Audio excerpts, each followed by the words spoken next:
Hello and welcome to my series Morgan's Micro Masterclasses. I'm Morgan Bailey, Morgan with an E. I'm a freelance editor, creative writing tutor, writer, blogger and speaker. These videos by their very definition will be short, about 2 to 3 minutes long, and will cover a variety of topics from editing, writing and so on.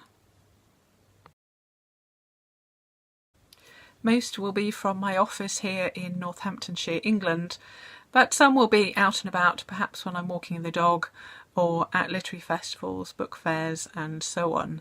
So I hope you enjoy them.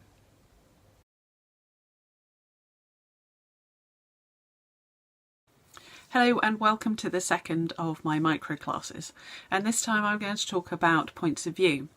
Now most people know the first person and third person. I do something, I did something, or he or she or they did something or do something. There are actually 4 points of view, 3 main ones and 2 third person point of view. So I'll explain about that in a moment.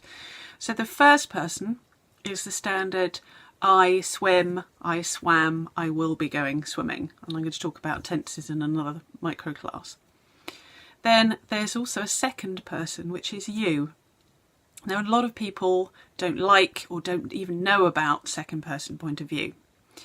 I love it. It's very dark, or can be very dark, suitable for being very dark because it's accusatory. So it is effectively the narrator talking to the reader, saying you did something. I'm just going to read out a sample from one of my books, The Serial Data Shopping List. Just literally a couple of lines, and in first person. The whole book is in first person, and then I'm going to change it into second person, which is very simple, just by changing the I and the verbs. And you can do this with any kind of test from first person to third person, or third person to second person, or however you want to play it. So looking at it from an editing point of view, if you find that a scene is a little flat, then try changing the point of view. Also, with first person, you're limited to just being in that person's head. So unless you're writing science fiction and they have ESP, your main character can't know what other people are thinking or feeling. They can only guess that from how they're reacting. So second person from a first person piece. As he wanders back to his office, I spot my colleague and best friend forever, BFF, Donna, looking at me. She mouths what I think is an "Are you okay?" and I smile and blow her a kiss. So that's first person. Changing this into second person, as he wanders back to his office, you spot your colleague and BFF Donna looking at you. She mouths what you think is an "Are you okay?" and you smile and blow her a kiss. So it's actually very similar, and you literally just change, in every case, you change the pronoun I, he, you, and the verb if necessary. So I blow, he blows, etc. So, talked about first person, second person. Now there are 2 versions of third person. Most people use third person limited, which is he goes shopping, he went shopping, etc., where your main character is that one person. Now that's fine. Again, it's a little limited. It's called third person limited because your main character is the main character throughout the whole book. So again, he or she can't know what other characters are feeling or thinking, even though it's through a narrator. There is what's called the third person omniscient or godlike, where your narrator knows everything, but you still need to have certain sections. So you could have a chapter, say chapter 1 from one character where they are the main character, and then chapter 2 from another character, maybe the same scene or their version of the same scene, or sometime later when they're in a different location that your first character isn't there, so they can't possibly be telling that story.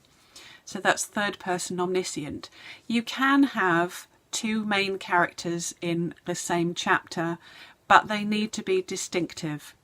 So you would have, say, John in the first section, and then where you need to continue the story but you can't tell it from his point of view, you would have a section break, which is a blank line, and then you start the new section with the first paragraph flush to the left, and open up any traditionally published book and you'll see the layout where the first paragraph is flush to the left, and then subsequent paragraphs are usually 2 or 3 spaces indented from the left hand side.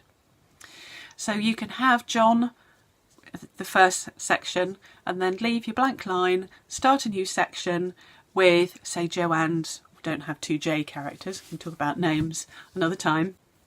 So you could have perhaps Daphne as the second character, so telling or continuing the story or telling the same scene from her point of view in a new section. You can then obviously switch back to John, but they need to be fairly decent chunks. What you don't want to do is have a bit from John, and then a bit from Daphne, and then a bit from John, where we're going into their heads, their points of view. I hope that's clear, but if not, my contact details are coming up, and I'm quite happily answer any questions that you may have. Thank you for watching.